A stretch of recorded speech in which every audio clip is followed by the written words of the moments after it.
Audible lets you enjoy all your audio entertainment in one app. Audible offers an incredible selection of audiobooks across every genre, from bestsellers and new releases to celebrity memoirs, and what I'm really into these days, mysteries and thrillers. Love them. And one of our friends, Elena Urquhart, you might know her from a little podcast called Morbid, wrote The Butcher and the Wren. It's a really great thriller about a serial killer. I mean, it is so scary. I cannot wait for the next one.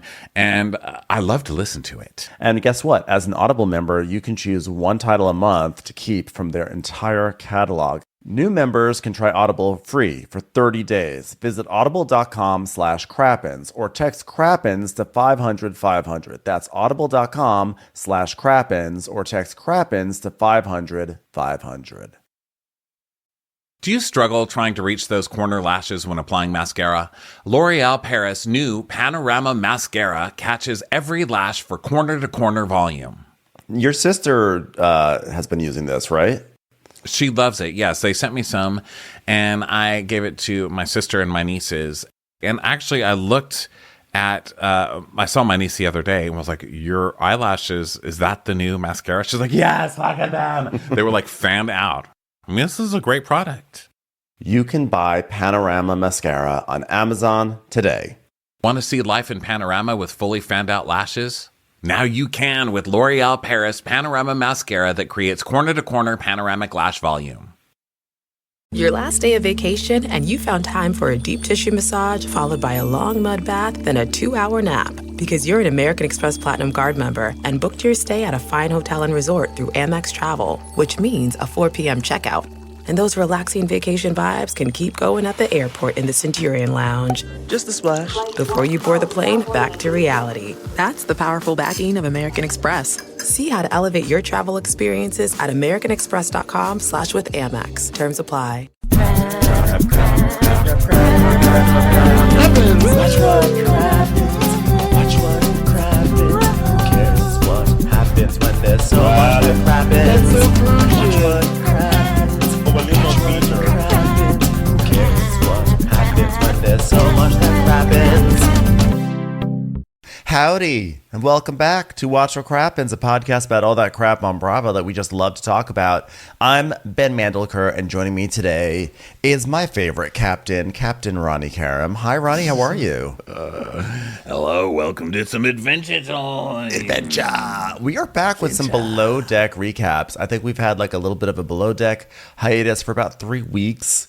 We had traders going on. We had a lot of stuff going on. But you know what? We're back with Below Deck. And honestly, I was pretty happy about it. This season has actually been quite good. And we're excited to dive into it. And I know I have some comments.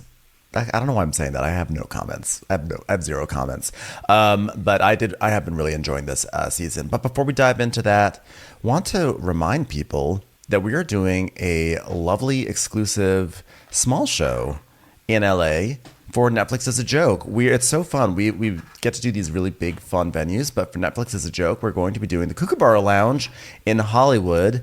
So the reason why I'm sort of telling you that is because it's smaller, it will sell out faster than a normal venue. So just want to let you guys know, go to watchwhatcrappens.com to get your tickets to see us in Netflix is a Joke on May 3rd before the tickets are gone. There's still tickets available, so don't worry. I'm not trying to scare you too much.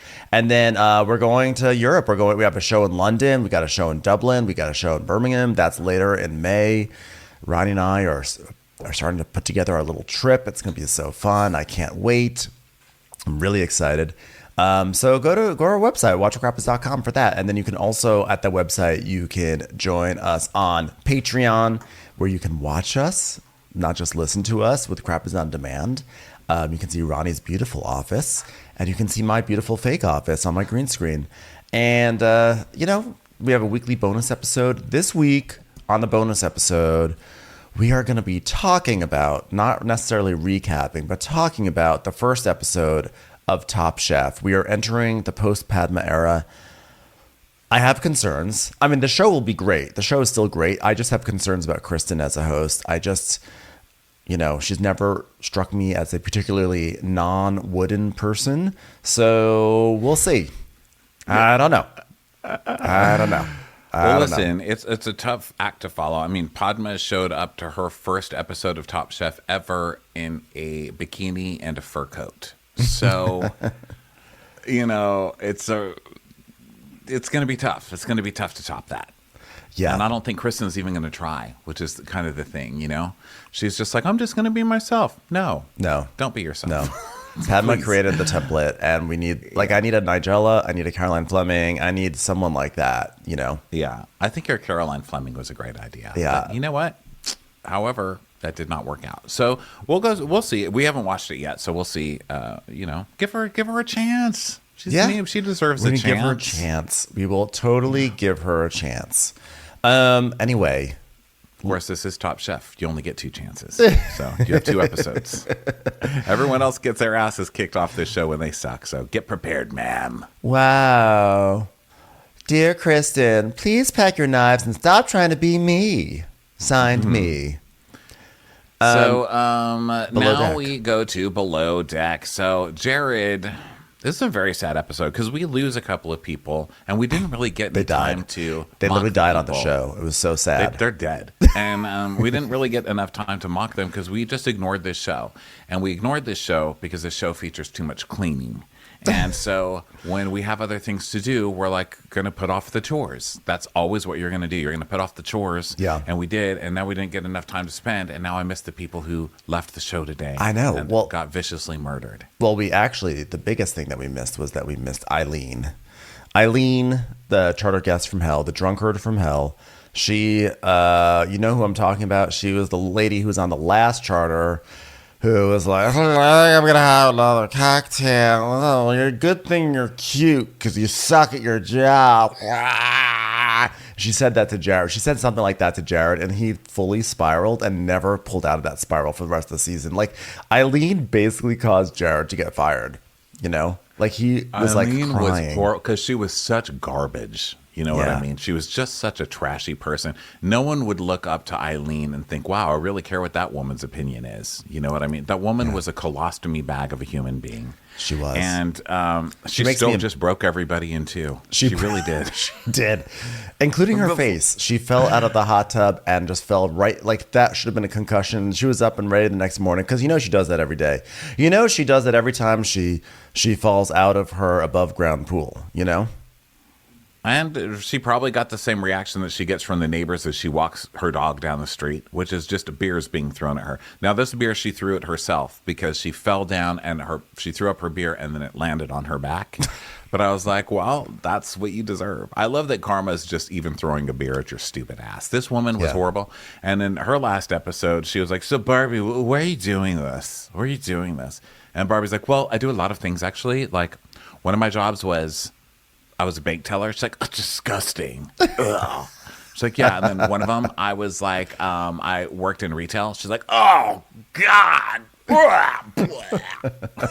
Eileen was just a terrorist of a human. Just gross. Eileen makes me embarrassed to be a Dave Matthews fan because she has people over every Saturday and they hang out in her basement and she hands out beer and there's a cloud of smoke and she puts on Crash Into Me and she's like, you got your wall, you've got your chin. Come on, everyone, you know the song. Time to me, time. Come on, sing along, everyone. And you're like, come on. Oh, God, Eileen. I literally almost said, come on, Eileen. I'm embarrassed for myself. That's what life is like being friends with Eileen. She forces you to listen to Dave Matthews in her smoky, boozy basement every single Saturday. She reminds me of that lady who was like, I'm a boat person. And then she jumped in the water and Captain Lee kicked her off. Oh, God, Dolores. And then, the thing is, Eileen was so bad. She actually distracted from the primary on that trip, who was also a terror. She was a terrible, terrible woman. And Eileen was so bad. The smell of glassware. She's like, I only like the smell of the world destructing slowly. Can I get something made with global warming? She hated everything. She was angry at everything. And then she started to eat her food before everyone else. Oh, she ate her dessert before everyone else or something like that because there was a timing issue. And then she was mad that everyone was upset that they had that she ate before them. And then she's like, fine. And then she went to sleep early. She was a terror. Yeah, crying. She's like, I can't take this. I can't take this. The biggest pain in the ass in the group. One person is sarcastic with her, and she just starts crying. She folds. It's a great season. Great charter. What awful human beings. Terrible, disgusting human beings. And you know what? I think this show was kind of built to bring on horrible people and then publicly shame them, because it happens now all the time where these people think they're going to be stars, and they start checking social media for every account to see what everybody's saying about them. And everybody's like, fuck you, die. And then they find out where they live and they work. I'm sorry, I'm drinking a Topo Chico and I just hiccuped. Eileen did that to you. Eileen just choked you invisibly. She said, you shut your mouth. You shut your mouth. She just had her hand around your neck. Turns me into utter gutter trash. So, and it's a public shaming platform. So I'd like to thank Below Deck for the service that they're giving the world. Yeah. So meanwhile, with Jared, so like there have been some chemistry with Jared and Barbie, but then Barbie realized Jared was Jared. And to be fair, in the beginning of the season, I thought Jared was getting the edit that he was not good at his job, but he was like a really nice, like sweet guy who's just trying to figure it out, and Ben was undermining him.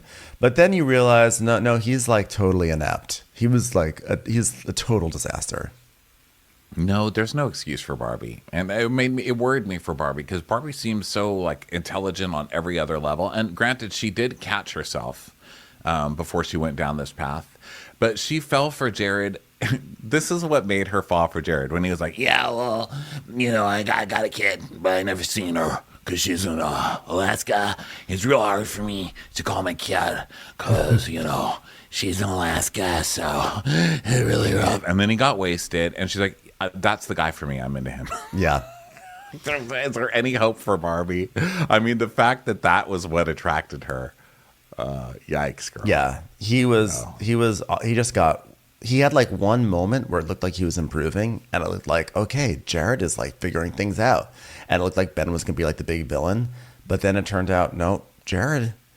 He was like, last episode, they were trying to dock the boat, and he's like, all right, you got 15 meters. 450 meters. 1 meter. I'm sorry, 12 French meters. fries. Your French fries. There's one you're French two fry. biggie-sized French fries away from the dock. Sorry, Cap. I meant to say tennis racket. Sorry, we're actually in open sea. There's no dock nearby. You're a bus length away, Captain. Bus stop. sign. Rectangle. You're the size of the little stop sign that comes out of the bus. When it stops. Calculus. Expelata. Up. We hit the dock. Sorry, Cap. Hold on. Let me try to text my daughter. Hold on. Hi, it's your father. Oh no, I got rejected again. How is every other person able to call home in the history of except Below him? Deck? Yeah, there's something fishy about it at this point. Do you think he's lying about having a daughter? Do you think that He doesn't pay they for a cell blocked phone. Maybe. Or maybe they blocked him. That would be hilarious. If all this time he thought he had bad reception, but he's just being blocked. I mean, it's sad. Sad, but hilarious if you think about it, because he's so dumb. I can't feel sad for Jared, because he's one of those who's like, Yeah, I found out I didn't react in the best way. I'm trying to make up for that now. Yeah. So basically, he probably pulled a Below Deck special, which we saw on this show when Danny got pregnant. Remember a few years ago? And that douchebag who impregnated her because he was tall. Like JP. she's like, oh, you're tall, impregnate me. That guy. When she got impregnated, why do I say it like that? So clinical. When she got pregnant by that guy, and then he's like, that's not even mine. And then his mom was all over social media like, that slut.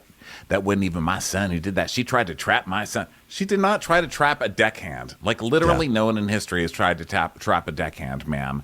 I'm still triggered by that. But look at me. I'm mad. Yeah. But that's what this guy, I think, did. I think he had that reaction. And then she was like, fuck you, I'm moving to Alaska. He definitely did. And now he's playing the pity card so he can still get laid after being on TV and being like, Oh, they just won't let me see her. I feel really bad about what I did, and I miss her every day. It's the highlight of my week. I'm like, if it was the highlight of your week, how about make it like your week and move to Alaska and get a job up there? Exactly. They have jobs in Alaska. Get the fuck on an oil rig. Yeah, they have work boats in a Alaska. Starbucks. Work in a Starbucks. In Alaska, it's fucking Alaska. Yeah, Okay? yeah.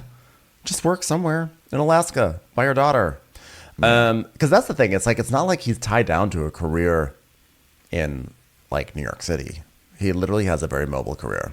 So mobile yourself out to Alaska.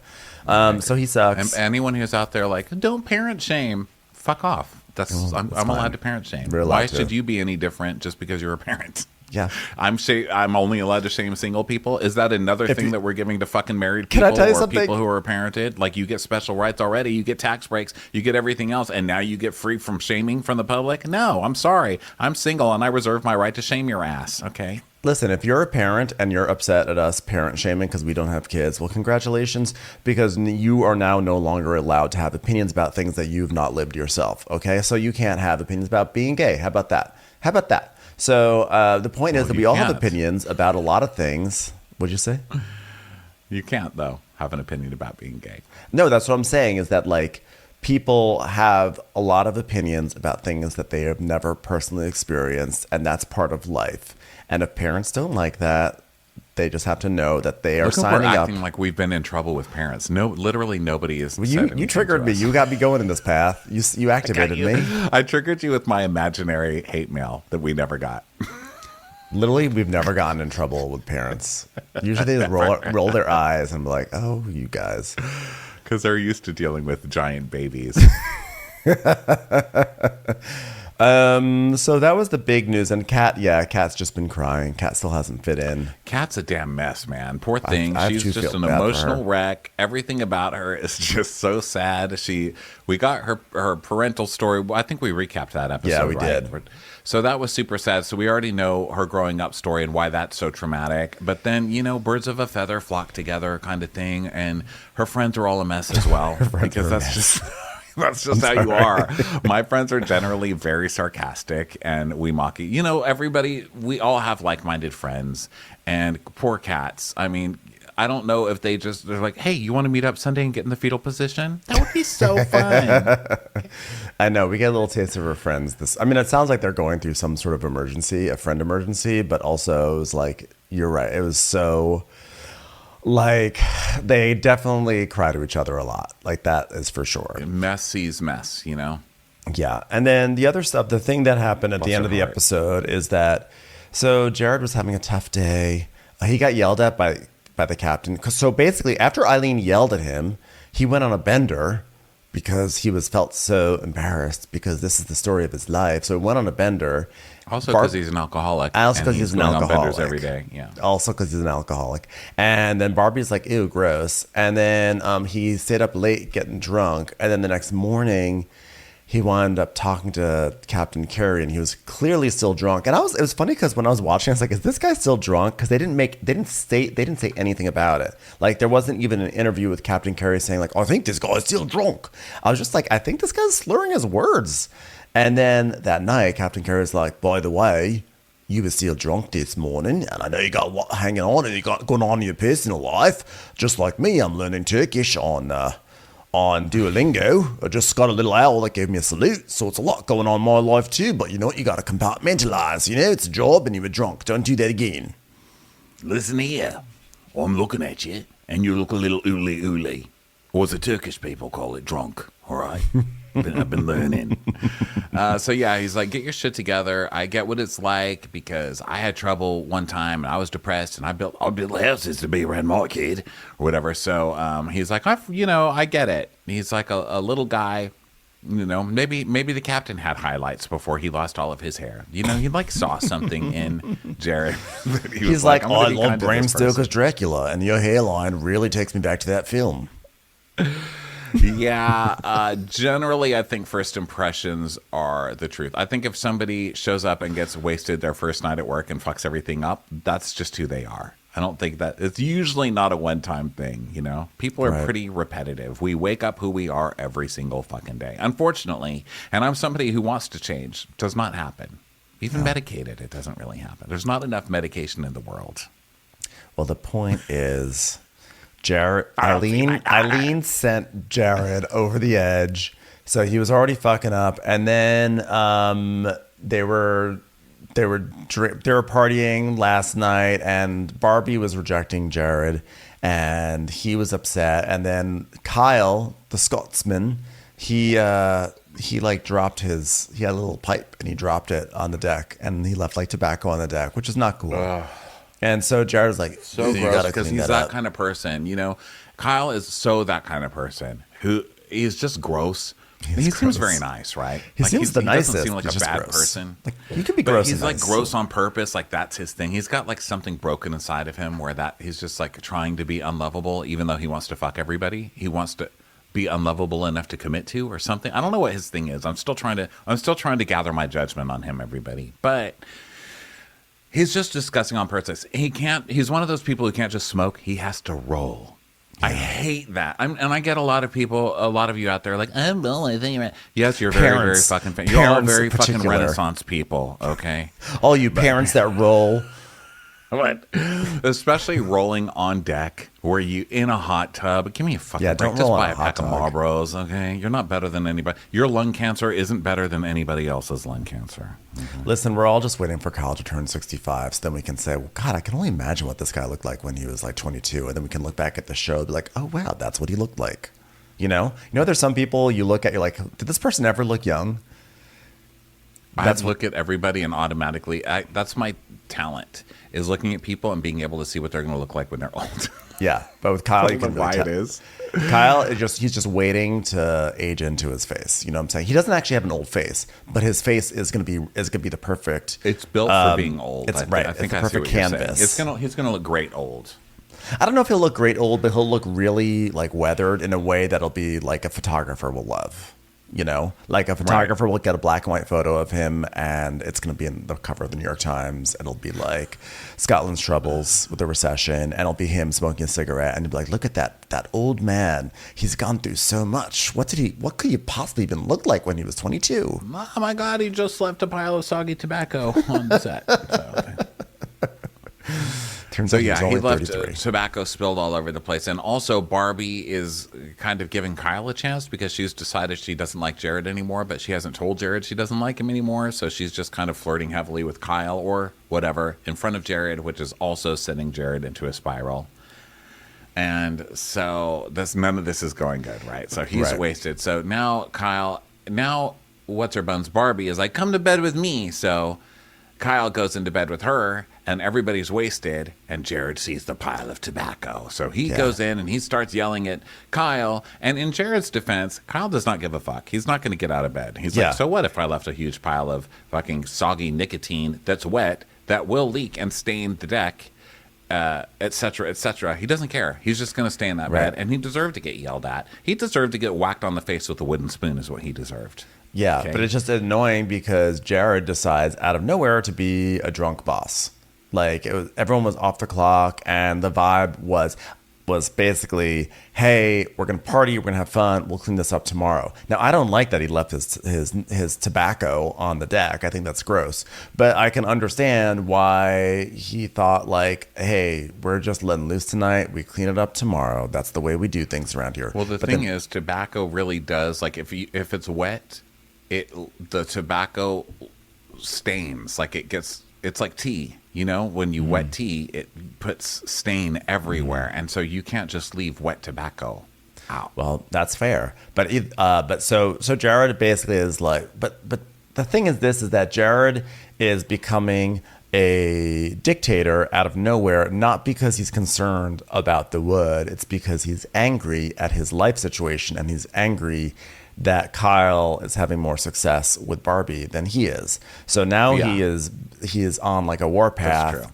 and he's being loud. So they wake up. I almost said Dr. Carey.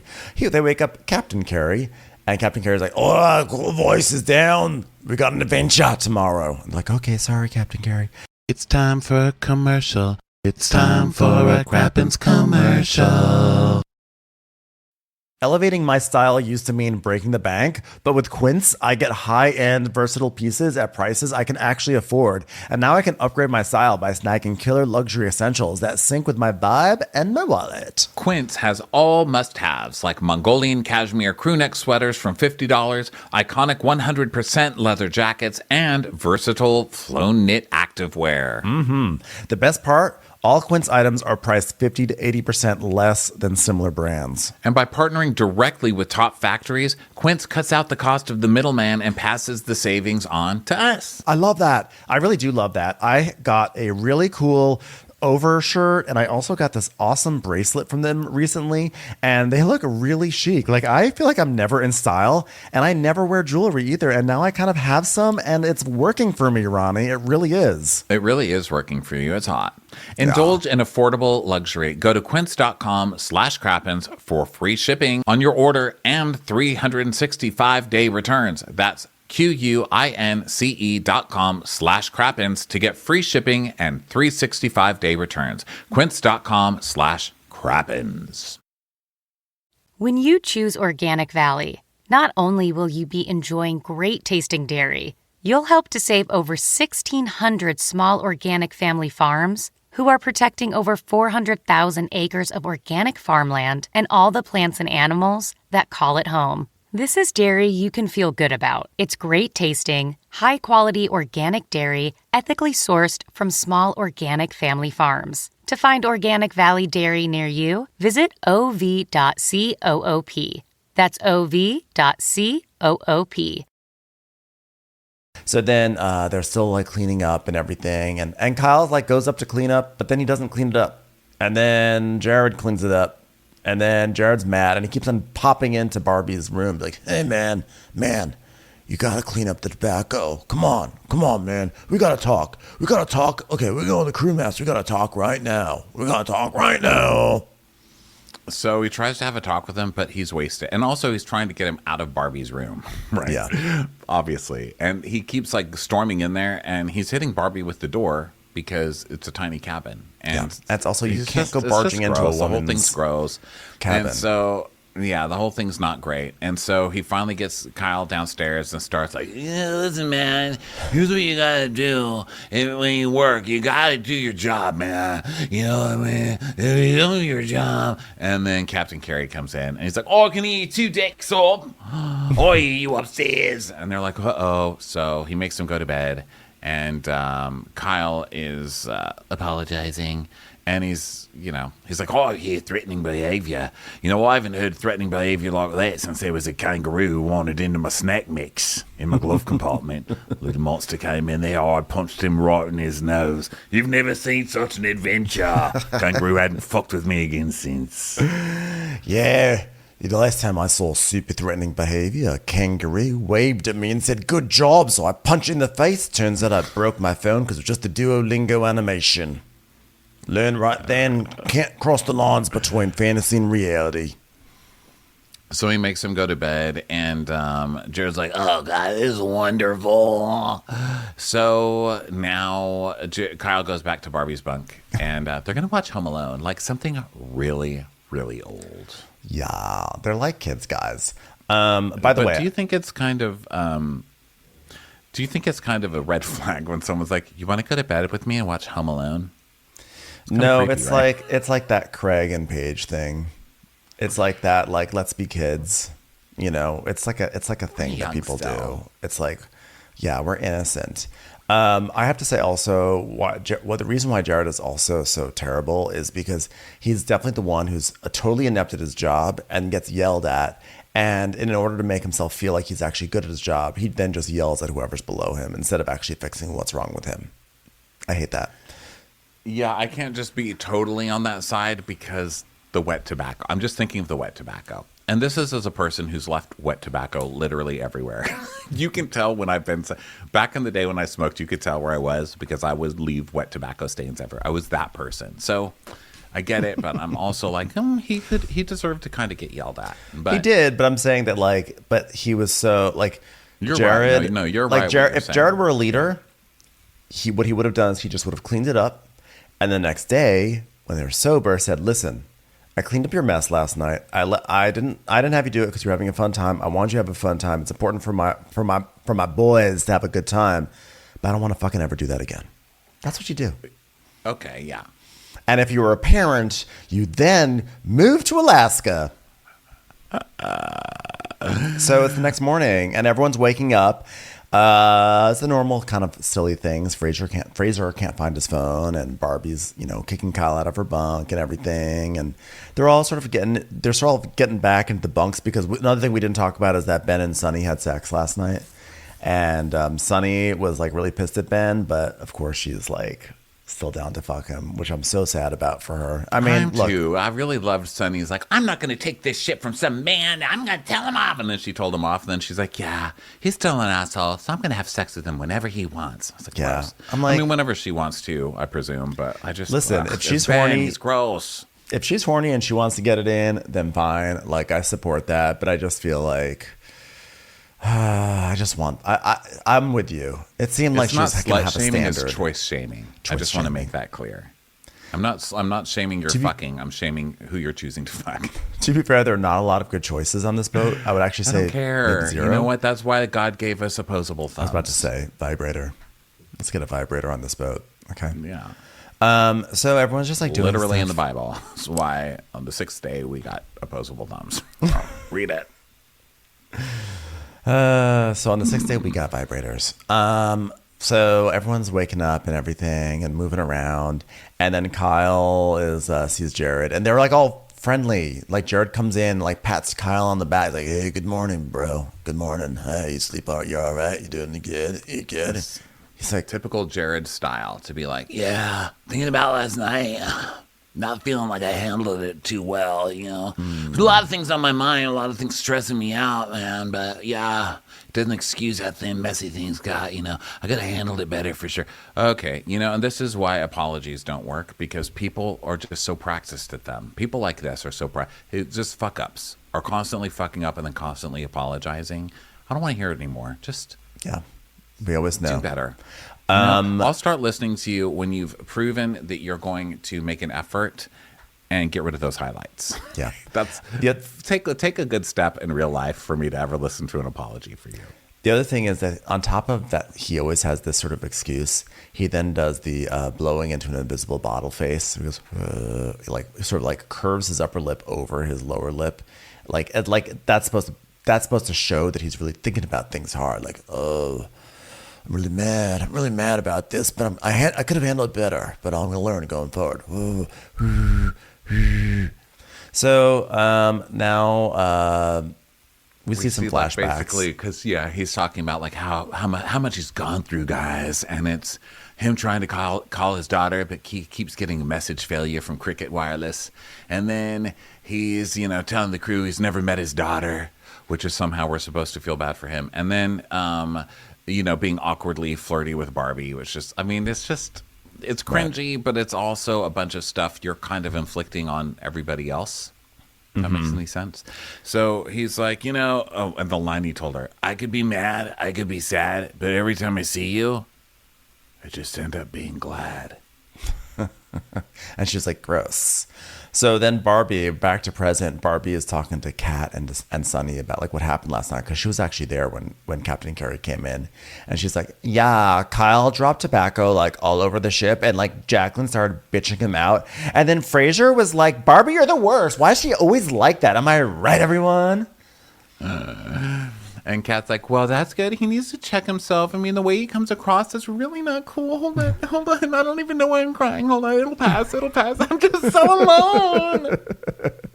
And Barbie's like, and then he started coming in here and saying shit. It was ridiculous. And Sonny's like, yeah, that's what we heard. Jared was like a lot. Like Jared was like a total dick last night. So then Ben and Kyle are, talking about the night. Everything seems fine with the guys, Right. And then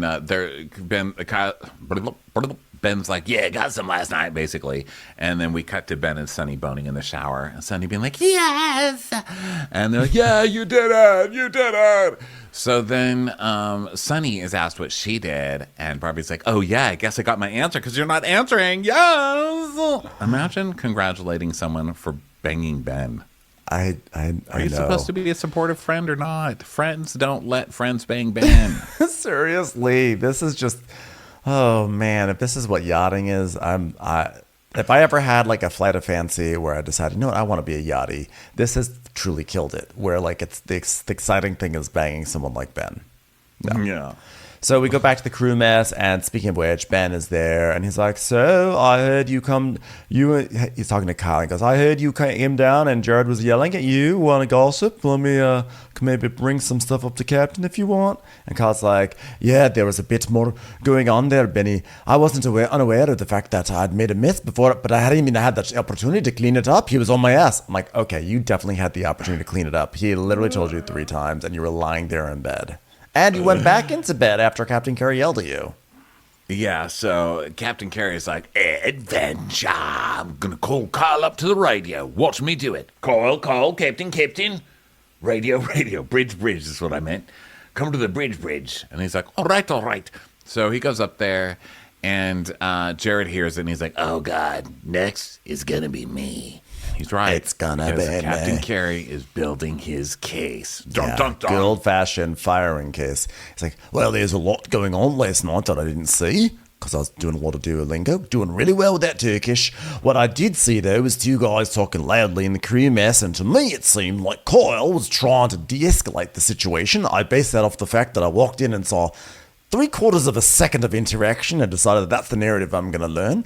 So Jared has a history of getting drunk and bad manners, and I understand he's gone through shit, but I don't need time for it. Yeah, I think if this was Jared's first time, it would have been okay. But it's the second time, and he's wasted again. And Captain Carey clearly must have heard, like, it didn't seem like it was a very loud conversation, honestly. I feel like we've seen much louder fights happening on these boats, like Kyle and Natalia on Below Deck Med. But if it was loud enough to wake up Captain Carey, he clearly could have heard the vibe of the conversation for sure. Well, there's also camera crews following them around. So every time they leave the room and storm out to the outside, every time Jared would go to one room and then leave and storm out back to the hot tub and walk in circles and then walk back, they're always walking past the captain's room, right? Yeah, they kept on showing that door. He just hears people walking back and forth, like a buffalo stampede. Because, the cameramen aren't trying to be quiet. And they're just trying to follow this drunk guy around. So I think he was... I've heard of waltzing Matilda, but not waltzing a camera crew. This is ridiculous at this point. So then, now it's time to talk on the bridge. So he's like, I need you to be honest with me. Do not hold anything back. If a kangaroo stole your car keys, would you A, ask politely for them back, B, knock them in the knees with a baseball bat, or C, knock them in the knees with a baseball cap, and then tell them to give you your goddamn keys back before they die of adventure? All right, one more question. Is this a knife or is this a knife? There's only one right answer.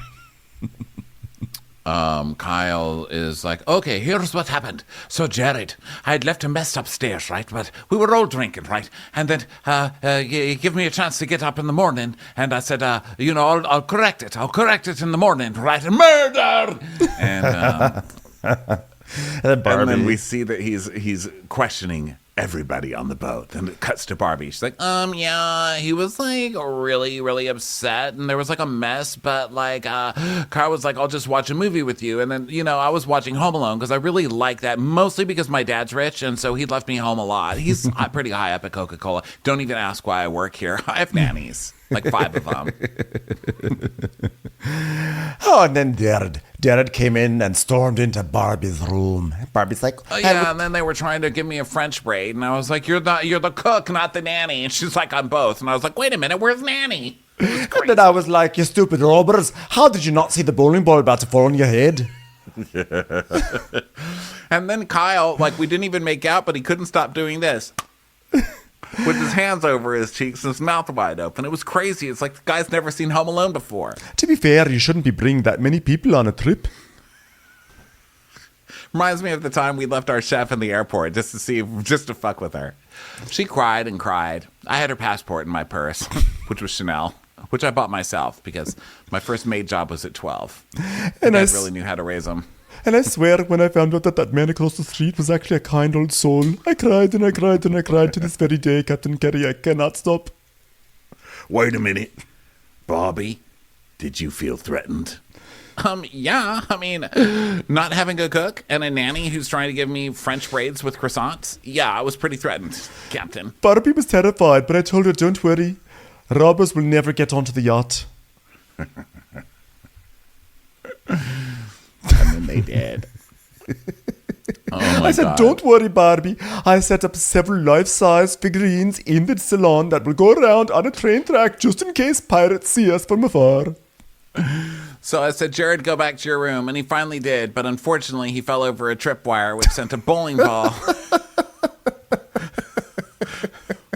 sliding down the stairs, over the stair rail, into a cup, which tipped over a long line of dominoes, which ended up going one by one until they hit the switch of the hot tub, which ended up turning over the hot tub, which tipped over all the water, which fell on Jared's head right as he was touching a light switch, and he got electrocuted. But he didn't get any of our china, that's for sure. But more importantly, was he drunk? He was wasted, Captain. That's it. Get him up here. So, I like that the captain was like, did you feel threatened? No, I mean, the guy was just yelling about tobacco. And Barbie was like, no.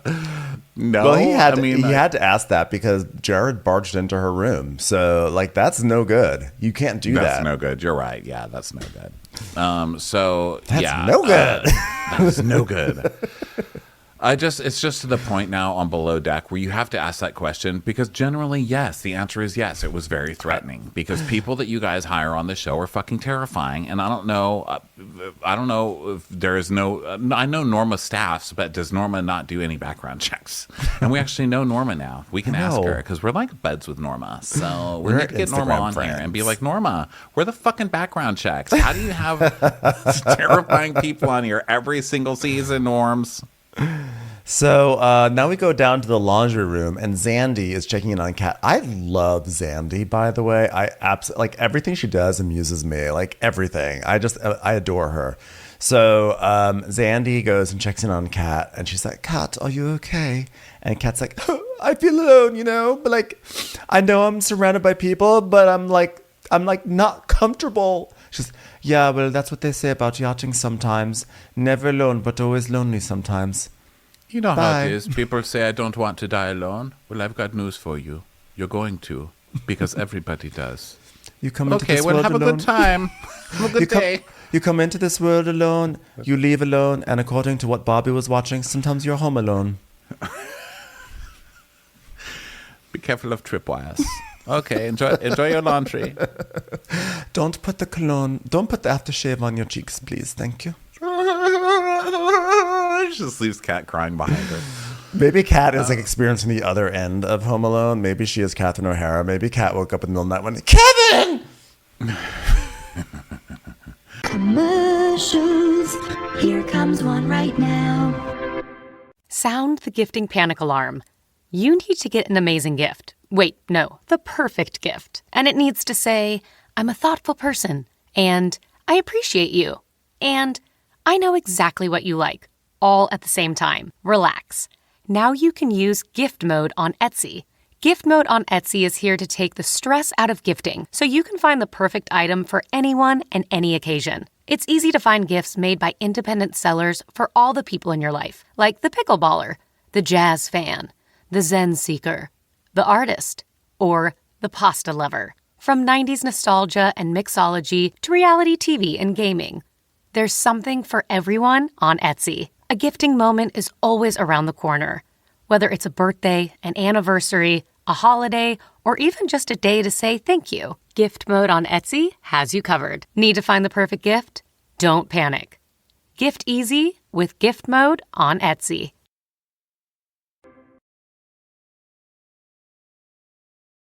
So who's Anthony? That's the chef. He's the one. His I just storyline call him is chef. his is like the 1 year anniversary of his dad dying, like last episode. So he was like crying and dedicating his meal to it, and it was like cute because he keeps on referring to his dad as daddy, and he's like, "This one's for you, daddy." So It's like all Daddy wanted was restaurant in Miami. Oh, Daddy! daddy, it This is one for is you. for you. It is for you, daddy. So So the captain passes him and he goes, how about you, Captain? And he goes, doing captain shit. And he goes, oh, good. yeah, I know, damn. 'Cause I'm quickly running out of options with the Jared. He's made quite a few fuck-ups. He has released heavy equipment at the dock without permission, and he's made several mistakes in docking, and the alcohol doesn't help at all. I hate when people say that. That the alcohol doesn't help. Yeah. Judge yourself, okay? So I consider alcohol very helpful at times. So montage of Jared's fuck-ups. Okay, yeah, so we get... he's like, Oh, he released heavy equipment. Remember that? Ben just said it right now in his line. so we see him doing all that stuff again and messing up. And so the captain's like, This morning you're either still drunk or you're hungover, and I don't want that person in a leadership role doing it. and this guy's shocked, right?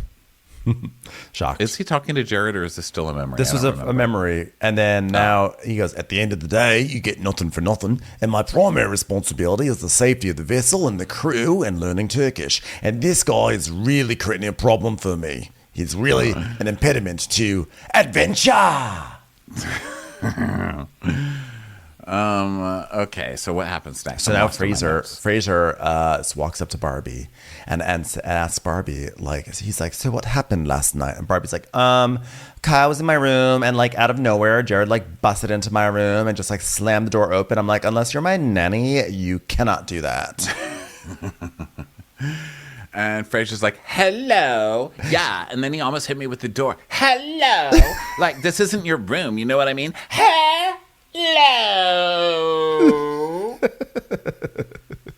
So sorry, Barbie. I was actually talking to the provisioner. It's very hard of hearing. So now Captain Carey calls Jared to the bridge. And he's like, So, I had a discussion with you and the group yesterday about how we're supposed to have a good time in these here times. Not getting drunk, not embarrassing the boat. All I wanted was for you to have a makara, which is an adventure in Turkish. This is the second time you've gone on a piss and had a bad behavior. You're in a leadership role. You can't be acting like that. You've got to be above the fray. And Jared goes, okay, he kind of shrugs like, okay. like, what do I say next? It's like, the way you've been traveling, the way you've been treating these guys is not acceptable. And we had discussions, okay? I've tried to guide you. I've had compassion, but you got shit going on, mate. All right? You signed up for Cricket Wireless, but you're using a Verizon phone. What the fuck is wrong with you? And you wonder why nothing will work. Do you even know what a digital SIM card is, mate? Right? You're using the phone upside down. By upside, I mean, it's like the display's on this face it outwards. We're not supposed to see the digital part. Now listen here. You're a mess of a human being. You're a sad sack. There's not very much hope for you. I would suggest going into roofing for the time being, and possibly getting rid of the cricket, which is cricket in Turkish. That was an easy one, mate. That was an easy one. Wait, can I try that out? Okay. I'm sorry, which apparently means I'm sorry in Turkish. No, you can't do that. You're a real felaket. Disaster. That's the new below deck we need, not adventure. We need below deck disaster. I know. Well, they've been showing that commercial for 911 for like 4 months now, just an overturned cruise ship. I'm like, at this point, the commercial's been on as long as a below deck season. They could have the captain from Below Deck Down Under on because he's always crashing into. They could just be like, you know what? Lean into what you do best, which is crashing into docks. Okay. Really, let's be honest, it's probably Captain Glenn. Okay, because he's the one who's actually Glenn, crashed yeah. twice on the show. Well, you know, the boat, unfortunately came apart in the middle of the ocean, and Gary was eaten by a whale, but we still got Daisy. Well, she's got one leg, but she's still Daisy. Is it going okay? Well, unfortunately, you know, like our engine is just still being held together by toothpicks and you know, bubble gum. But, you know, Colin said it wouldn't crash, but I guess it crashed, but it happens. That's yachting. So, What a shit show, huh, guys? He's always smiling. listen, the way you guys, okay, you got shit going on, mate. You need to depart the vessel. So Jared's like, I'm getting the boot. He's like, yes. When he said that, I started laughing out loud. So, get in the boot? Like, yeah, He's like, oh, thank God. All right. Actually, I feel great. It feels Feel really great. good. this is so I was thinking two things. First of all, this is not millennial because we've been doing this show so long. It used to be back in the day. It was like, oh, these millennials, right? But now millennials are like old and hard. They're elder millennials. You know how Gen X, like I'm Gen X, and Gen X went from like, we're the slacker generation. And then now look at us. Everyone's like, oh, they'll put anything together with tape and just make it work.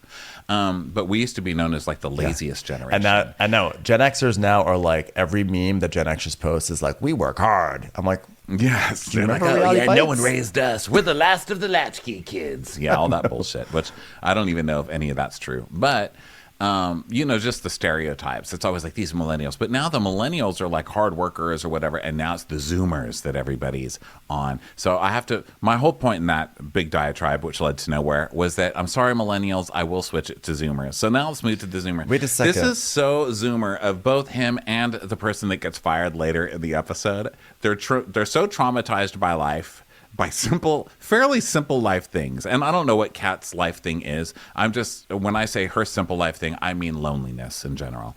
They're so traumatized by the things Loneliness is going on not in their simple. life. It is. I mean, it's normal. It's a normal thing. It's not like some elaborate, traumatic thing. It's like you feel lonely. That's like a normal human thing. You know what I mean? She was in a cult. She was forced into a religious Well, cult. she's not currently. I mean, She's post-cult. oh, who didn't have a She's rough, post-cult. Well, I'm not saying her teenage years as a foster child in a cult were normal. I'm just saying currently she's on a luxury yacht. And she can't fold a towel because she's lonely, is what I'm trying to say. Right. But see, I'm Gen X, Ben. I don't give a fuck. Okay? Wait, I'm I the wanna- last of the latchkey kids. Is there a difference between Zoomers and Gen Z?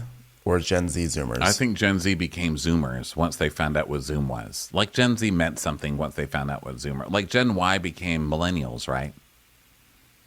I Is don't that know. what happened? I'm so confused. Anyway, I'm confused. this isn't making sense. Just let me finish it because it's like Go we're going to through be it. here all day Do it. already. So this is just so whatever generation they are. This is so them to be so traumatized that they can't do simple things like not let the fucking anchor down at the wrong time, Right. or not fold a towel correctly. But they can't do it without crying. And then the second they get fired, I feel like anybody else would be like, fired in this economy? How am I ever going to move out of mom's house? Right. But they're like, oh, thank God. Okay, thanks so much for having me. Bye, everybody. And then everybody goes. They're like, congratulations on getting fired, girl. Yes. Well, because all of them sign up for a job that's way out of their ability, and they realize, oh, I found the limits to what I can and I'm willing to do, and I no longer want to do this. Like I feel liberated. I am no longer in this hellhole right now. So he's like, wow. And Captain Curry's like, well, you got a lot going on for you, not career-wise or personality-wise or romance-wise, but you got a lot going on. And you worked hard but your head's not there, mate. I mean, your hairline's already halfway out the door. So the emotional side of your approach to the job is just not where it needs to be right now. There may not be great memories in your life, mate, but you do have highlights in your hair. He's like, go. yeah, so, well, this ain't the right place for me to be at the right time. That's what it is. It's not the right place for me at the right time. It's like, there you go. That's a good workaround that you can tell all your buddies why you got fired off this television show. Just go on. Take that So line this and go. place is basically, his boat is basically like Alaska, is what you're saying. Yeah, Not it's the right place at the right time. Yeah. a place you'll never be in. Correct. So he's like, take this time and work on yourself. Me keeping you here is a disservice. He's like, oh, I respect. Thank you so much. That's so nice of you to fire me. Thank you. God, you're such a good person. Carrie's like smiling wildly because he realizes he found a way that he could con this guy into thinking that this is actually a good thing for him. Jared's like, that was so nice. Thank you so much. Yeah, I feel like You're the it's best captain I ever had. This was amazing. Guys, got fired. Thank you. Gold watch. Anybody? It's amazing.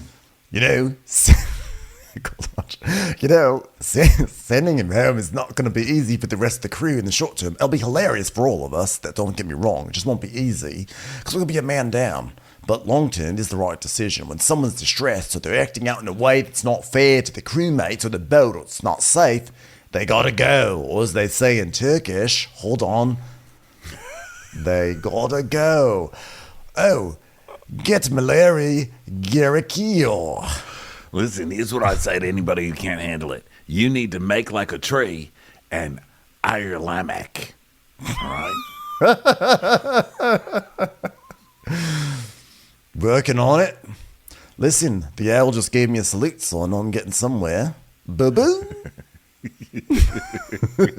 Such idiots.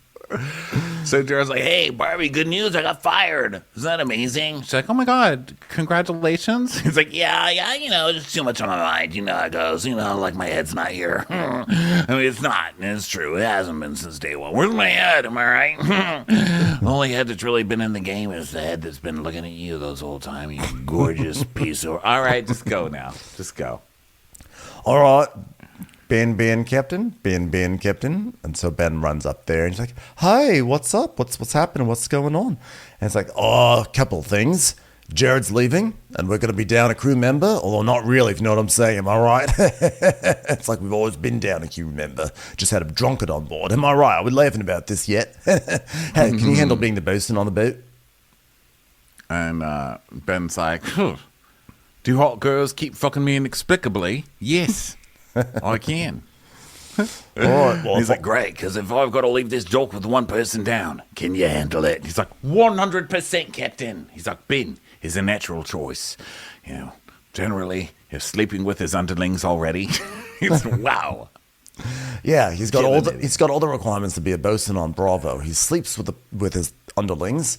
He flat irons his hair, and he mansplains and he doesn't clean up the splooge after he's left it all in the bathroom. and he undermines those who he's threatened by.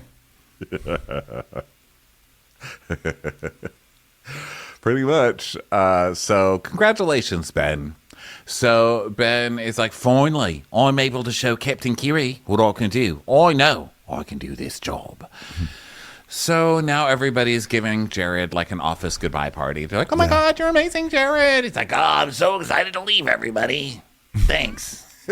You know that provisioner was sitting there on the dock with her arms crossed, like, good luck to you, sir. 'Cause remember when she yelled at him? I brought you some yellow towels on your way out, fucking asshole. Perhaps a more professional tone would get you farther in this conversation, dick. I love that the provisioner went all of this. Oh, I love when she yelled at him. So now he's gone. She's just standing on the dock, dropping tobacco leaves slowly as he walks away. Clean these up now, won't you? So now Jared is like, yeah, I thought I was in a good headspace before coming into this, and I'm really now I'm like, as much as I would like to be, I'm just lying to myself. Like, although the situation sucks, I actually do feel a bit lighter. Yeah, my last words for St. David are, damn, I'll miss you. See you down the line. Like, well, that's profound, I guess. Not really. My last words are, hey, could someone help me with this bag? No? Okay, cool. Bye, everyone. Okay, so it's a meeting, and the captain announces that Jared's out of there, and that Ben is the new boss. So they're like, yay, Ben! And then we see just General working, and we see some Fraser deep in his job, where he's like, all right, hello, kiddos. That's my new thing, instead of calling you girls or honeys. So I'd like to show you how I do this pillow, all right? I pick up the pillow, I fluff it, I pancake it in the middle. Do we get that, girls? All right. Kiddos, I learned kiddos from my old mentor, Captain Lee. You're doing quite well, Mr. Olander. God damn it. Now, Kitty Cat, may I ask you a question, girl? Is this a pillow or is this a pancake? She's like, a pillow? Good job. You can stay, girl. Stop eating it. Don't eat it. Don't get it out of your mouth, Cat. Please, Cat. Tried to give you a tap, all right. Cat. She's Cat. like, oh, I'm just Stop so clutching hungry. it. Stop clutching the pillow, Cat. All right. I'm hungry. You're ruining the pancake Elmo's party. hug. All right, Cat. We'll have to just remove it. Okay, everyone. Okay, now the next thing I like to do when I fluff the pillow is I like to do a top-heavy plump dump. And Sandy goes, sounds like me. By the way, I really want Fraser to release like a pillow tutorial, because I remember last season he had like a tip where he like lifted the pillow a certain way and then tucked in whatever, and I don't remember what he did. And then it looked like he was giving good tips here, and I just really want like just do a pillow Instagram video, and that'd be really helpful. In fact, I don't even know why. Be a pillow influencer. You wouldn't be the first pillow influencer on Bravo. No, you would not be. I also don't know why there are not just like cleaning tips from the stews on Below Deck that they just release, because I think that would be very helpful. Like, why do they not have a book of like how to clean your house like it's a luxury yacht? Like, that seems like the most obvious thing. Like, here's how to treat wood. Here's how to treat surfaces. Here's how to make a bed in a way that's like a 7-star service. Like, why do we not have that? I would totally buy that. Yeah, I wouldn't. But I would buy it for you because I support you and I love you. Thanks. But that sounds like bloody hell to me. So Sunny is, talking to Ben. Like, she's like, are you nervous in your new position? It's so hot. And then now we get a preference meeting. It's Ben's first preference sheet meeting. And Kyle's burning his feet upstairs because, he's barefoot on the teak. Yeah, well, that's the revenge of the teak. So it's like, all right, good day. All right, we have Leslie Gardiosi. She's a mortgage loan officer from Northern Virginia. And her husband, James, and a close-knit group of friends are here for adventure. The They want Mardi Gras. They want surf and turf. And then we get a Captain Carey adventure moment. He's like, Caracau is the next island north, and it's one of the most beautiful and sexy beaches on the planet. Unfortunately, it's also one of the most dangerous. The color of the water changes from deep blue to turquoise. It's incredible. And before you know it, you see what you think is a little eye, and then it's a giant eye, and then it's a squid, and its arms are coming out, and it's getting you. And then you pull out your knife, you stab it, you got it, you cut the eye out, you wear it around your neck. No squid ever fucks with your boat ever again. Welcome to Carico. Adventure. So, and then they don't want French food, which makes Anthony sad. And then they want to do a murder mystery party on the second day, and all that stuff. So they get to work, and Kyle is, they're just, it's like cleaning. Anthony's feeling pressure, Kyle's feeling pressure, and now it's nighttime, and now they're all sitting together and they're having dinner together. And Kat's like, so, did you guys ever get the birds and the bees talk? Because I didn't. I kind of like missed that a little bit. And Barbie's like, I didn't even know what bees were. I tried to hold one time and it stung me. And I was like, ow. And they're like, that's a bee, you fucking idiot. Also, you shouldn't fuck. You're going to get pregnant. And I was like, what? This is so confusing. I just can't help but notice there are no birds or bees on this boat. And I just feel a little lonely. So Barbie's like, oh yeah, I got like a whole drawing and everything, because like my mom's like a sex therapist. She's like, what? Like, yeah, she had like a bunch of these like sex dolls for like her guests, not guests, like clients, patients, so she had all these things. Like, there was like no line between me and my mom. Like, I'll talk to her about anything. I'm sorry, stop. What? Your mom's a sex therapist, so she had sex dolls for the patients? What the fuck are you talking about? I don't think is that a thing? I don't know. Maybe anatomically correct dolls, perhaps. For what? For them to fuck? For you to show where to touch to generate pleasure. It's probably like, when you want to touch her labia, make sure you put the 2 fingers here, and then put your tongue here, and then you insert here. It's probably like a very clinical, cold, non-sexy experience. Oh. The therapy, that is. Yikes. God, I'm so glad my mom's not a sex therapist. She was bad enough as an aerobics instructor. God, I could imagine my mom trying to Rhonda-splain sex to me. No, thanks. It got dark. Here's where you're supposed to put your dick if it works. Idiot. Okay, so sorry. Barbie basically would turn to her mom for sex advice and everything. So everyone finishes up. Oh, so Kat is in her room, and then she gets a call from her friend Megan. And Megan's like, oh my God, I know you're busy. Can you answer? Can you talk right now, please? Can you talk, Kat? Can you talk? Kat's like, oh my God, yes. What's going on? Like, oh my God. Oh my God, she's not answering. Oh my God, no one else is awake right now. Do you have a couple seconds? I'm like freaking the fuck out. Oh my God, yes. So they are like, it's like actually like alarming. It sounds like something terrible is happening, and we never find out what it is. But no, we never know what it is. But for sure, this is sort of going back to your point, which is like, this is not a friend who's like, oh my God, Kat is very delicate. Let me be strong for Kat. This is someone who's like, we're gonna be messes together right now. Yeah, and so Kat ends up fetal on the bed, crying. And so, which, could have been from this episode, or it could have been from the past 8 episodes. Yeah. They could have taken the scene literally from any one of those episodes and put it in. But you know what? Kat's like, we make fun of her because we make fun of every little thing on this show, but she's so sweet. Kat. I genuinely she's feel like bad a good for her. girl. She doesn't, I feel she's so like a bad good for her. girl. She seems like She's actually like a young very lovely Laura Dern person. character. She just seems like so sweet. She should not be on this boat or on this show. She has stuff she has to work on in her life. And I feel so bad for her every week when she just is not feeling like she's not fitting in. And you can sort of see she's also kind of her own worst enemy. And I just feel so bad for her. I was hoping that she would have like an arc where she would fit in and she would feel better, but she just keeps going downhill.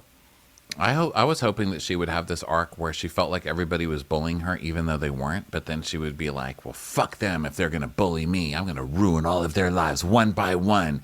And then she would have a picture of the group, and then she would cross out each one of their faces as she like got revenge on them. Yeah. And she would just start taking them down one by one. And someone would get fired for something. Like they'd be like, oh, Kyle, it looks like Kyle left a used condom in the hot tub. He's fired. But we find out in the end it was all Kat the whole time, ruining everybody's life slowly but surely and taking her revenge. And it turns out she's just Emily Van Camp. Turns out that's all it is. Who looked a lot like Hannah from Below Deck Mediterranean. That's true. What is Emily Van Camp up to these days, by the way? It's been a while.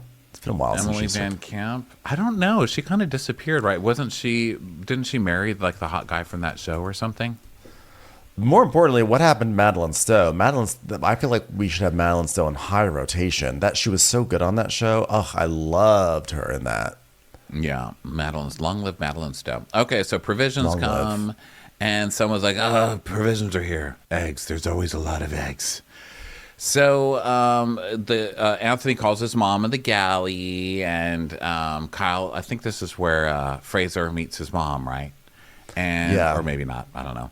And then we meet the new charter guest, Leslie, and her guests.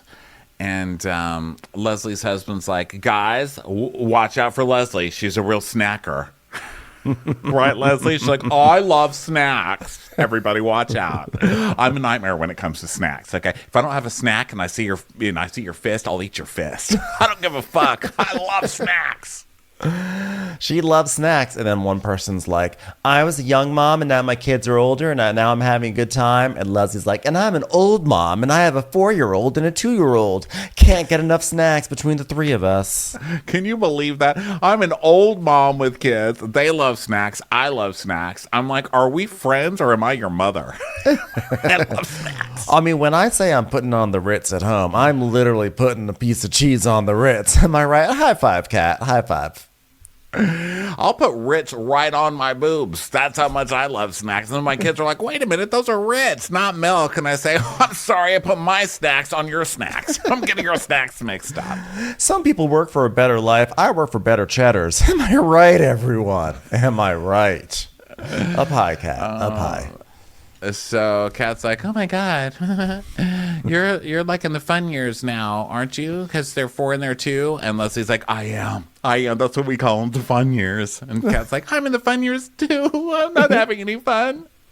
Your kids would probably even hate me. Do you want to FaceTime them? So you just tell me to fuck off and ignore me and hang up on me probably. Oh, honey, here. I have an emergency Triscuit for you. It really helps. So there, everyone's ready for the boat to leave, and Sonya's going to be on the tender. And by the way, did this scene happen yet when Ben was giving instructions to the deckhands?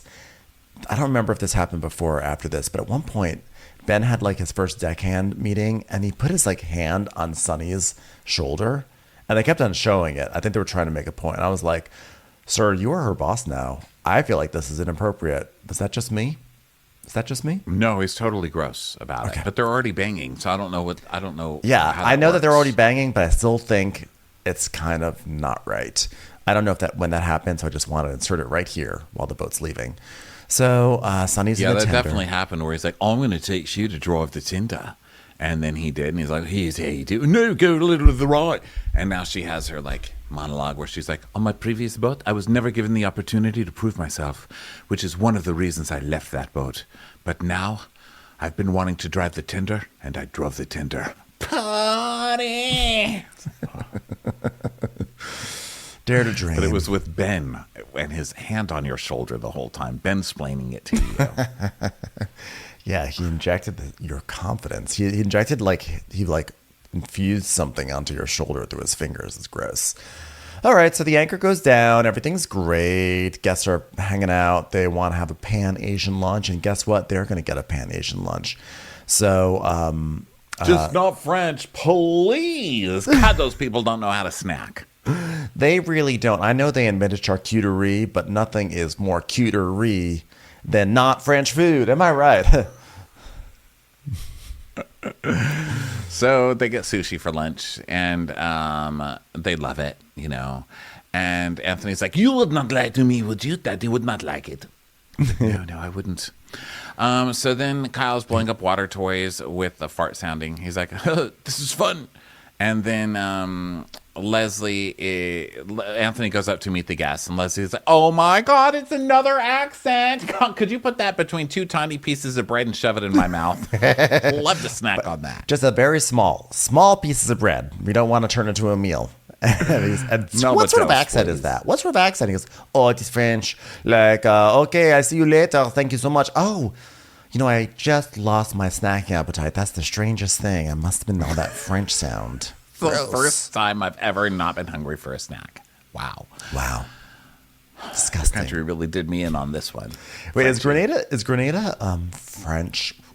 I want to see. I wonder if they're just like out Frenched because they've been in Grenada all that time. Wait, why am I even trying to come up with a backstory for this? I'm not. I stop. I'm stopping myself. Are you looking it up? I'm looking it up. Grenada is thought to have been first populated by peoples from South America during the Caribbean Archaic Age. Okay, that makes sense. Because I apparently that's all had I know. called I only it read Granada. the first line, and I only read the first line in the Google, and that's I had called it Granada for a bunch of the season. It's actually Grenada, but there is a Granada, I think Granada. Oh, maybe it's Granada. I'm stopping myself right now in this discussion. So I feel like you're just getting us like deeper and deeper into the ignorance hole. I don't need to discuss these things. Yeah, I don't like to be quizzed like that because the answer is no. Hey, is something in something? I don't know. That's I don't know the why I'm answer to doing most this. everything. I don't know. No, nothing. I don't know. All I know is Turkish. Well, Ben is discussing his roster plan with the captain, and the captain's like, I've been watching Ben on the foredeck. It's running smooth.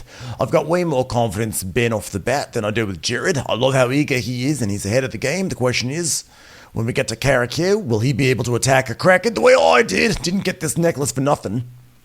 Venture. So now the guests are getting in the hot tub and they're trying to get one of their friends in there. And he's like, I'm not going in there. He's like, in that sperm factory? And they're like, what could go wrong? Come on. He's like, I'll tell you what could go wrong. A goddamn yeast infection could go wrong.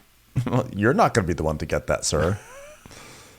You need to relax. You're not wrong, but you're kind of killing the vibe. Yeah. Kind of killing it. In the wrong way. So, Barbie is just trying to she's doing the decorations, and then Kat's crying. She's just crying. She's crying. And then Anthony Kat's having a rough one. Yeah. And then Anthony's talking about he's going to make basically lobster tail and steak. He's very excited. He goes on about medium rare. It's really important to have medium rare. He just goes, just making surf and turf. But he talks about it for 5 minutes. And then Ben and Sonny are hanging out, and Ben's like, so this is the first time I've been seeing someone in the same department. It's not bad or difficult. We just got to make it work, I'm like... She's like, I think we are making it work. I mean, I drove a Tinder. And he's like, I think we're making it work, too. I thought he was going to say, I guess now we probably should draw some healthy boundaries. But instead he was like, we just got to make it work. No, it's the man on below deck. Of course not. So then she's like, I went to bed with the lead deckhand, and I woke up with Ben being bosun. It's kind of hot. I was like, again, I was thinking she'd say, puts me in an awkward position. Nope, it's hot. So she's saying that she's already dated one of her bosses, and that's how they met. So I guess she started dating someone while she was an underling already, or an employee. So she was like, meh, who cares? I'm prepared, you know. So she goes, I hope it's not going to create an imbalance. Well, you're both tender drivers now, so I think you're pretty much on the same level. So Sonny's like, by the way, I hope it's not going to create an imbalance. No, of course it won't. It's just that he's in a power position and you're not. So what sort of imbalance could there possibly be? That's where Below Deck gets tricky, isn't it? Because there's so many like modern boundaries set up that just don't apply on this show until they do. And then they suddenly do apply. And it's like, well, now we're going to apply modern rules to these. I don't know how to deal with it on Below Deck. I just take it one by one. And in this situation, I mean, she's into bed, so I think we'll have to watch it, because I'm just saying, if ever it turns into that situation, which it could very easily. That's the thing. It always does. It always gets fucked up, and then it's like, I don't know the answer. Yeah, no. I mean, the answer is that they probably should say, "Ooh, maybe we should hold our horses," but of course they won't, because they're two adults. They can decide what they want to do. But what's tricky is because they are working together and living together, and there's no line between like personal life and work life. Oh well, sucks for them. So now we go to Barbie, and she's still working on decor, and she's like, I should be done with this. I'm not letting myself go too hard because I hate it. He's like, no, it's fine. It's very Mardi Gras. It's very American and stupid. I love it. He's like, yeah, actually, my sister's at Mardi Gras right now. And she goes, oh, yeah? Do you think your sister flashes her tits? And he's like, oh, yes. She's got huge knockers. That seems so... I can't imagine anyone related to Fraser going to Mardi Gras. It just doesn't He just seem seems right. so prim and proper. I love that he has a sister out there. He's like, yes, these are my boobs. You can call me girl. My name is Gemma, and I'm here for a good time, baby straight. So it's Mardi Gras time, and let's see, they're eating. Then they get surf and turf, and everybody loves it. And you know, Anthony's a rock star, etc., etc. So then Leslie wants a martini. She's like, "Oh my God, look, my friend is like shaking her boobs to get her a martini." Do you see that happening, Phrase? And the husband guy is like, "Oh, he doesn't look at boobs. Sorry." No, the lady's like, "Sorry, he doesn't check out boobs. He's looking at my husband over there."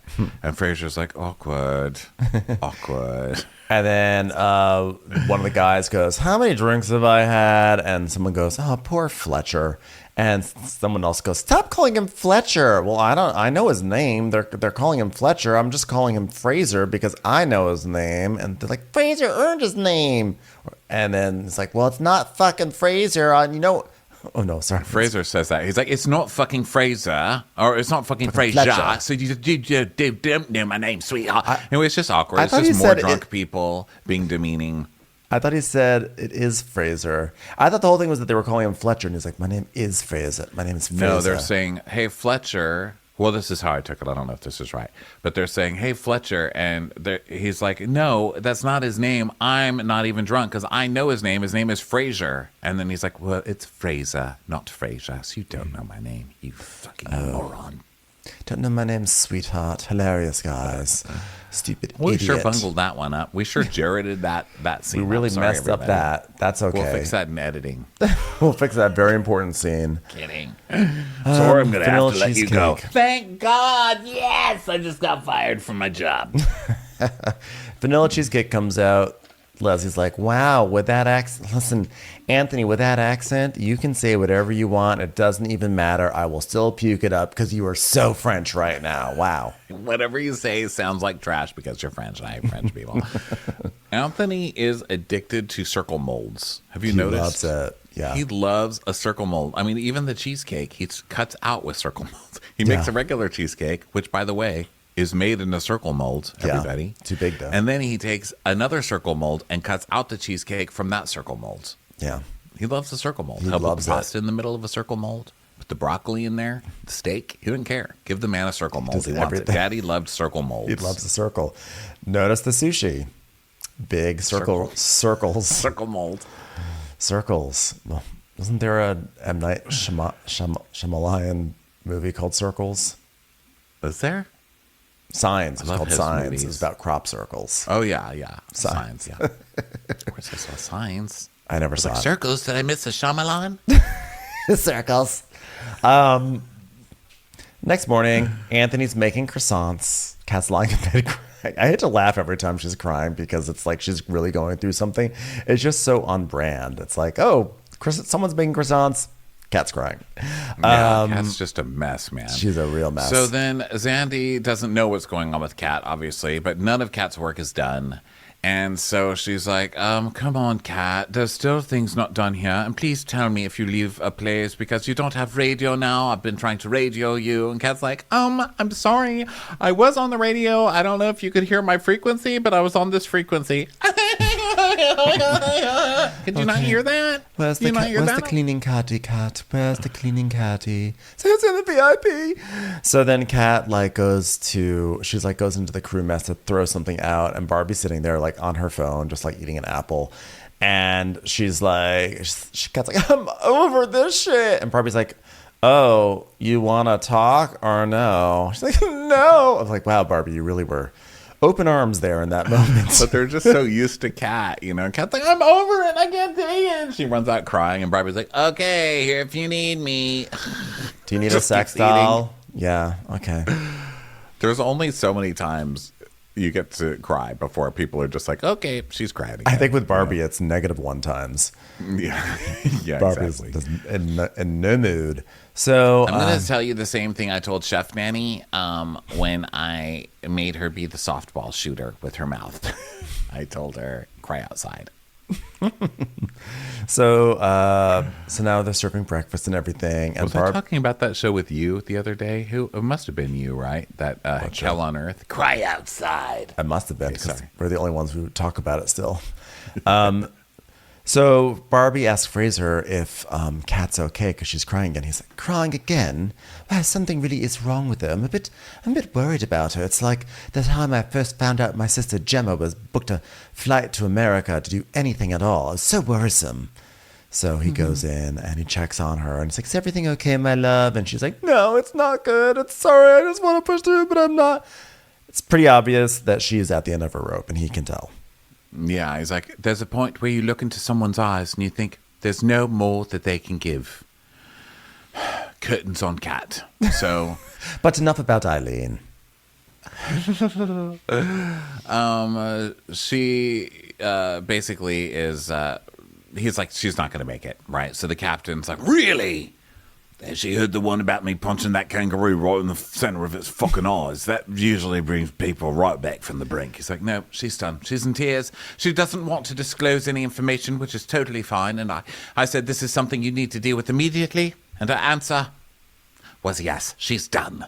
And he's like, all right, thank you for bringing it to my attention. Did you tell her about the butterfly that flew in my eye and I flicked it right in the head and hit it so hard that it got dizzy and thought it was a caterpillar and put itself back in a cocoon and came out a stronger butterfly? Now that was an adventure. I must have forgotten that one, Captain. Well, does she know that we're going to Carrickio, where there'll be so much adventure the blue water turns turquoise? Does she know about that? She heard about the squid of Curacao. She's gone, Captain. Damn it.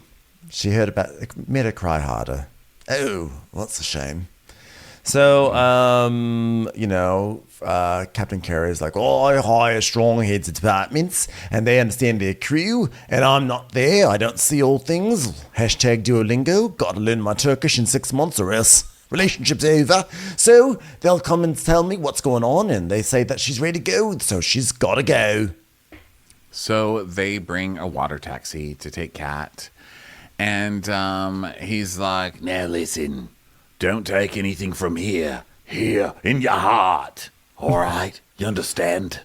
Because you're full. Your heart is full. and she's like, oh my God, am I going to have to float away on my tears? That's the ocean, stupid.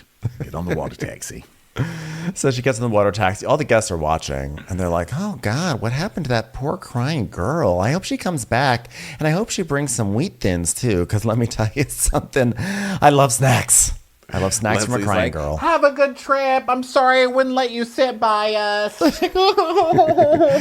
you don't have to eat any French food in Grenada. We still don't know if it's a French colony.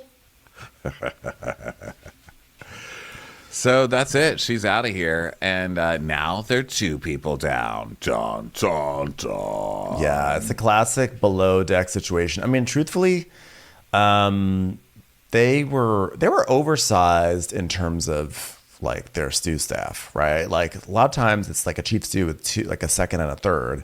But like they'll probably, I feel like they just won't replace Kat. I think they'll just power Also on. their deck staff. But I think this is a bigger boat, right? Is this the one with Maybe. the big boat? Or was that the last boat? Or was that the below deck med boat? I don't know. I think this is a big boat. By the way, the official language of Grenada is English. So I think it was a British colony or something at some point. I don't know. There's so much checkered history in terms of the Caribbean. So who knows? Well, I'm not going to read Wikipedia about it. Okay, everybody. Thank you so much for being with us today for this lovely Below Deck recap. It's good to be back with some Below Deck action. We're also going to be back with The Valley later this week, which is Bravo's new spin-off of Vanderpump Rules. So join us for that later in the week. And if you're Top Chef fans, we're going to check in on the first episode. Not a full recap, but we're going to talk about it a bit on this week's bonus episode, which you can get along with this video and all of our videos and bonuses at patreon.com. It's also where you find ticket links for our Netflix Comedy Festival show in LA and our European tour, both in May. Check that out. Yeah. And we'll catch you on the next one. Bye, everyone. Bye. Watch What Crappens would like to thank its premium sponsors. Ain't no thing like Allison King. Ashley Savoni, she don't take no baloney. Stroll in the park with Caitlin Clark. She's not just a Sheila, she's a Daniela. Hitchels. Aaron McNicholas, she don't miss no trickolas. She's never scary. It's the Green Fairy. Jamie, she has no last namey. Hava Nagila Weber. Know your worth with Jason Kurth. She's the wind beneath our Jennifer Wing. Sip some scotch with Jessica Trotch. She's always supplying, it's Kelly Ryan. Kristen the Piston Anderson. Let's give a kisserino to Lisa Lino. Megan Berg. You can't have a burger without the Berg. The Bay Area Betches. And our super premium sponsors. Somebody get us 10 cc's of Betsy MD. We're taking the gold with Brenda Silva. Let's get real with Caitlin O'Neill. Don't get salty with Christine Pepper. Can't have a meal without the Emily Sides. Nobody holds a candle to Jamie Kendall. She's not harsh, she's Jill Hirsch. She's a little bit loony. Junie. My favorite Murdo, Karen McMurdo. We love him madly. It's Kyle Pod Shadley. Let's go on a bender with Lauren Fender. We want to hang with Liz Lang. The incredible edible Matthews sisters. Give him hell, Miss Noel. She's the queen bee, it's Sarah Lemke. Shannon, out of a cannon, Anthony. Let's take off with Tamla Plain. She's quite the catch. It's Victoria Cotchett. She ain't no shrinking Violet Kuchar. We love you guys.